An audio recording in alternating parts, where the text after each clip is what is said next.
कि रूसी सदर का इसराइल की हामी कुव्वतों के लिए सख्त पैगाम सामने आया है। रूसी सदर पुतिन ने अपने पैगाम में कहा है कि अगर तीसरी आलमी जंग हुई तो दो फरीक होंगे, एक रूस, चीन, ईरान, यमन और शमाली कोरिया, दूसरा नेटो, अमेरिका, इसराइल और बरतानिया। अब फैसले का वक्त आ गया है कि किसने किसके साथ खड़ा होना है। अस्सलाम वालेकुम जी। लास्ट वीडियो में मैंने आपको बताया था कि जी ईरान ने जो इसराइल पर है वो 200 ड्रोन से हमला किया है। 200 ड्रोन तो अलग थे। ड्रोन आपको पता है कि एक रोबोटिक एक मशीन होता है, एक एयरप्लेन होता है रोबोटिक, इसमें पायलट नहीं बैठता, ठीक है। उसके साथ ड्रोन अटैच होते हैं, ठीक है। ड्रोन उसके साथ मिसाइल्स अटैच होते हैं। वो एक ड्रोन की तरह बना होता है, एक रोबोट, जैसे आपने खिलौनों में देखा होगा रिमोट कंट्रोल वाला हेलीकॉप्टर होता है जैसे, ठीक है। इस तरह का ड्रोन होता है, उसको आप रिमोट कंट्रोल से कंट्रोल करते हो।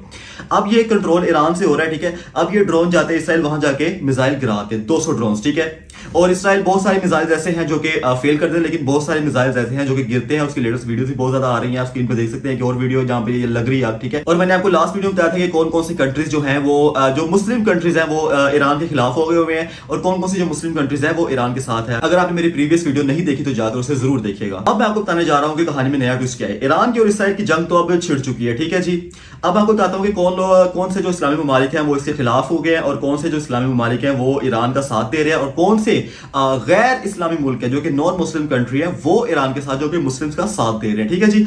अब देखिए जी, वॉर स्टार्ट हो गई। आपको मैंने बताया था कि ये जब ईरान ने इसराइल पर हमला किया था 200 ड्रोन के साथ, अब थोड़ी देर पहले उसकी खबर आई है जी कि जॉर्डन ने, आप देख सकते हैं बॉर्डर जो है, जॉर्डन ने और इजिप्ट ने, क्योंकि बॉर्डर इसराइल के साथ लगते हैं, इन दोनों ने अपनी जो एयर स्पेस है उसको बंद कर दिया। लाइक अब ईरान इनकी एयर स्पेस यूज करते हुए इसराइल पे ड्रोन्स नहीं गिरा सकता। अगर उसे एयर स्पेस यूज करनी तो साइड के रास्ते से क्रॉस करके एयर स्पेस में ईरान के ऊपर जाएगा और ड्रोन गिरा कर आएगा, जो भी मिसाइल इनके हैं, ठीक है। वो ये कह रहे हैं जॉर्डन वाली इस्लामी मुल्क है, ठीक है। इजिप्ट भी एक इस्लामी मुल्क है। अब ये दोनों कंट्रीज कह रही है कि अगर ईरान ने कोई भी ड्रोन हमारी स्पेस एयर स्पेस यूज करते हुए इसराइल पर गिराया तो हम उस ड्रोन को इसराइल पहुंचने से पहले ही गिरा देंगे। जो भी मिसाइल होगा उसको हम पहले ही इंटरसेप्ट कर देंगे। इंटरसेप्ट मींस इसको पहले उसका रास्ता मोड़ देंगे या उसको गिरा देंगे वहीं पर। ये दो इस्लामिक कंट्रीज ये डर गई हैं बहुत ज्यादा, क्योंकि अगर इनको डर है कि अगर वॉर हमने अपनी एयर स्पेस यूज करने दी तो मलबा हम पर भी है, क्योंकि हमारी एयर स्पेस यूज करते हुए इसराइल पे गिर रहा है। ये ऐसा होता है कि ईमानी कमजोरी, ठीक है। खैर ये इनकी अपनी सरदर्द है, क़यामत वाले दिन ये अपना अपना जवाब देंगे। अब जो कंट्रीज जो है वो जो कि ईरान का साथ दे रही है, इसमें आ गया थी हूथीस, वो यमन वाले लोग हैं, ठीक है। वो तो आपको पता है कि स्टार्ट डे से ही पहली कंट्री थी यमन जिसने ओपनली ऐलान किया था इसराइल के खिलाफ, ठीक है। यमनियों ने भी अब अपने एयर ड्रोन्स इसराइल में भेजना शुरू कर दिए। ये न्यूज आई, लेटेस्ट न्यूज आई कि यमनी जो हूथीज हैं इन्होंने अपने ड्रोन्स इसराइल की तरफ रुख कर दिया, मतलब ऑन द फ्लाइट है, ठीक है जी। आप किसी टाइम भी जाकर अपने ड्रोन वहां पे गिरा सकते हैं, मतलब फ्लाइट उड़ चुकी हुई है ड्रोन्स की। इसके बाद जी अब प्यूटिन है, ठीक है। प्यूटिन रशिया का सदर है। प्यूटिन ने कहा है जी, क्योंकि अगर आप देखिए जी इसराइल के साथ कौन है, इसराइल को किसकी सपोर्ट है जो 6 महीने से इतना वो तगड़ा है, और पूरी मिडिल ईस्ट में उसने वक्ता डाला हुआ है। किसी मिडिल ईस्ट में किसी कंट्री की हिम्मत नहीं हो रही कि ओपनली उसको रोक सके। इसराइल को सपोर्ट है अमेरिका की, ठीक है। अब अमेरिका इस टाइम सुपर पावर है। आपको पता है अब इसराइल पे हमला हुआ तो अमेरिका तो जरूर मैदान में उतरेगा। अब पुतिन वहां से रशिया में बैठा हुआ कह रहा है, अमेरिका को वार्न कर रहा है कि अगर अमेरिका मैदान में उतरा तो प्यूटिन भी उतर जाएगा मैदान में, मतलब लाइक रशिया भी उतर जाएगा मैदान में। आपको पता है रशिया की मिलिट्री और रशिया की जो फौज है वो, रशिया की जो इकोनॉमी है उसका मुकाबला अमेरिका नहीं कर सकता। अगर इन दोनों की वॉर होती है, आपको पता है फिर रशिया का साथ देने वाला कौन होगा? चाइना, पाकिस्तान।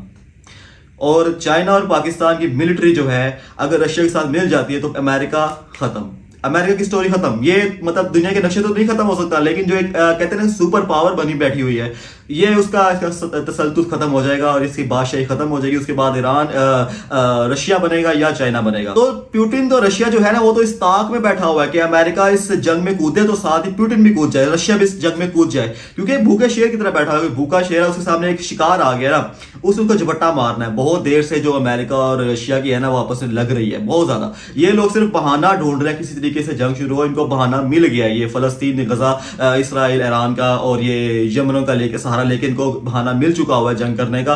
लाजमी बात है 110% श्योर है कि अमेरिका इस जंग में कूदेगा। लेकिन अब इस स्टोरी का दूसरा पहलू देखिए।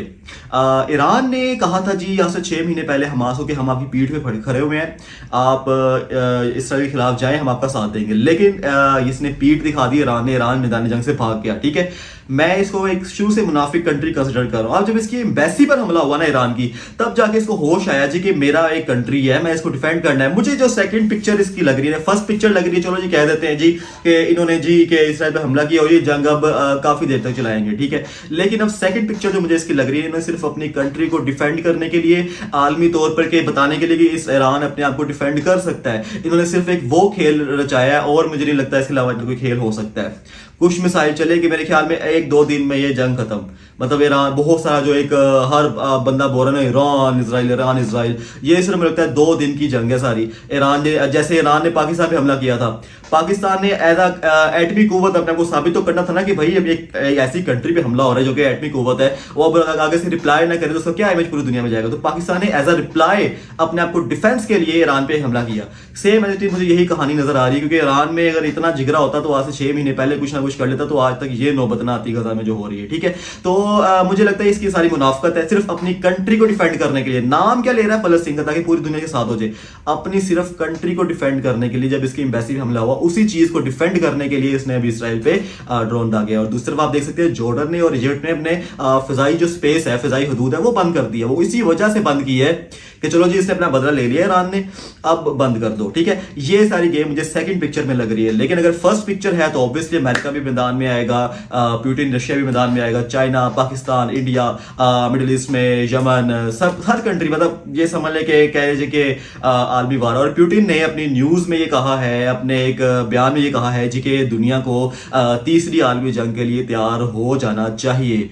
अब पता नहीं है जी क्या है, क्या सिस्टम है, क्या नहीं है, अल्लाह बेहतर जानता है। मुझे कमेंट सेक्शन में अपनी राय के बारे में जरूर आगाह कीजिएगा कि आपको इस बारे में क्या लगता है कि ईरान की ये मतलब कि हिपोक्रेसी है या वो बहुत ज्यादा लॉयल हो चुका है। क्योंकि मुझे लगता है अगर लॉयल होता तो आज से 6 महीने पहले कुछ ना कुछ कर लेता, या जंगबंदी करवा लेता, या खुद मैदान में कूद जाता। तो मुझे कमेंट सेक्शन में बताइएगा कि आपको ईरान की ये जो पॉलिसी है क्या लग रही है, रशिया के सदर जो बयान है उसकी पॉलिसी आपको क्या लग रही है। तो मिलते हैं आपसे नेक्स्ट वीडियो में न्यू अपडेट के साथ। बहुत ख्याल रखिएगा। अल्लाह हाफिज।